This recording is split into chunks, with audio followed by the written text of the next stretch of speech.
Hey Ross, I enjoyed your video. I've got to say I'm a little more reluctant than you are to light up on camera. I think I don't know what it's like in Britain, but I've heard lots of stories in the United States um, regarding people on MySpace and YouTube incriminating themselves that way and actually getting arrested for it. So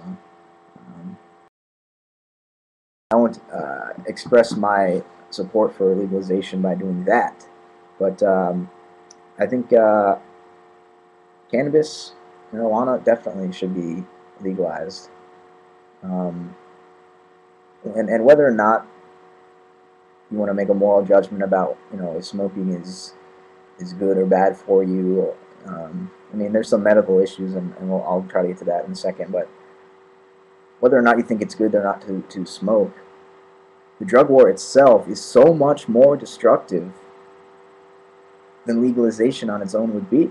So regardless of the moral health issue regarding marijuana, it's no more dangerous than alcohol or cigarettes. In fact, it's far less dangerous.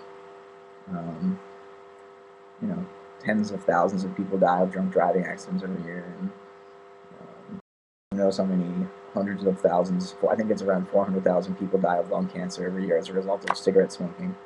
And so, for cannabis to be illegal is mind-boggling to me, because it really creates a bigger problem than if it was just legalized. And not only that, when the government makes this substance taboo, teenagers are just drawn toward it because they don't understand why it could be so prohibited and so frowned upon. So they just have to try it. I mean, we're creating that sense of curiosity that wouldn't be there if it was just out in the open. And I think in Amsterdam, with the totally relaxed policy they have, there are less marijuana smokers in Amsterdam, um, you know, per 100,000 people in the population than there are in the United States. So, I mean, and as far as the medical issues, you mentioned schizophrenia, and there's a lot of research that's been done that shows a correlation between those who smoke marijuana and those who develop schizophrenia. But this isn't a causal relationship. Um, it's correlated, which means it's related, which means the real cause could be people who are prone to schizophrenia need to self-medicate. So they smoke cannabis and then develop schizophrenia anyways. But there's also been studies that show uh, that some cannabinoids reduce your risk of schizophrenia. Um, THC itself is supposedly the chemical that, if you have schizophrenia, it's going to magnify the effects. So THC, there is a relationship there. But there's another cannabinoid, I can't remember the name of it specifically, not THC, but another cannabinoid in the marijuana plant that reduces your risk of schizophrenia. So there's this counteracting effect going on. And that counteracting effect is similar to the studies they've done on cannabis and lung cancer.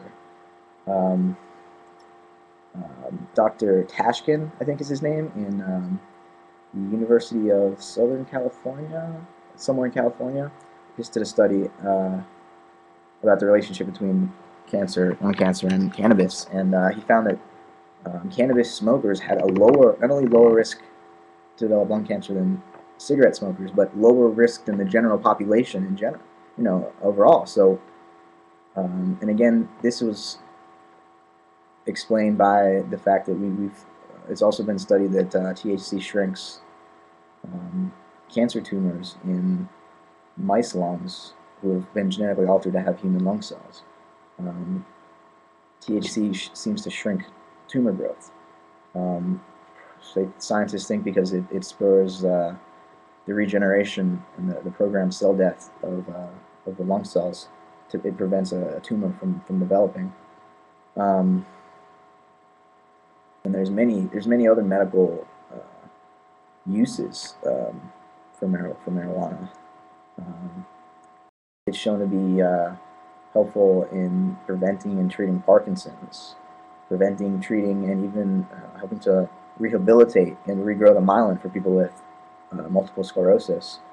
Um, obviously, people who are in chemotherapy, it spurs appetite and nausea, and so there's all these positive medicinal benefits.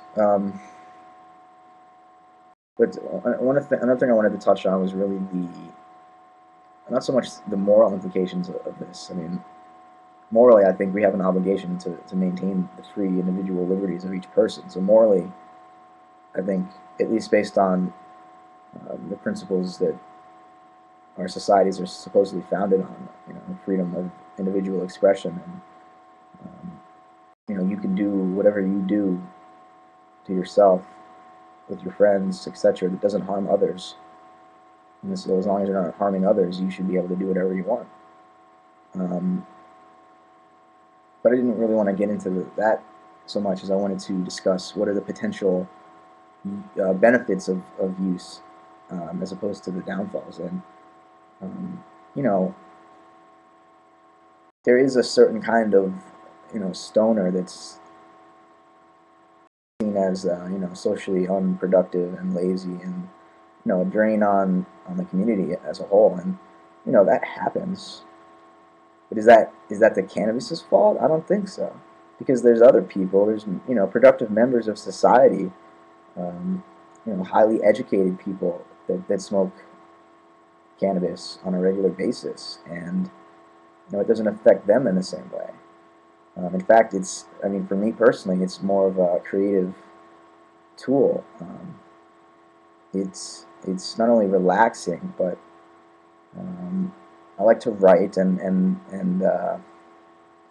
whether it's poetry or philosophy, or something more spiritual. I think cannabis really it makes your mind more innocent, and when your mind is more innocent, you are more able to relate things you never would have seen to be related before, and you construct these ideas that they seem to come out of nowhere, because your mind isn't working hard to focus and find something. It's just you become open.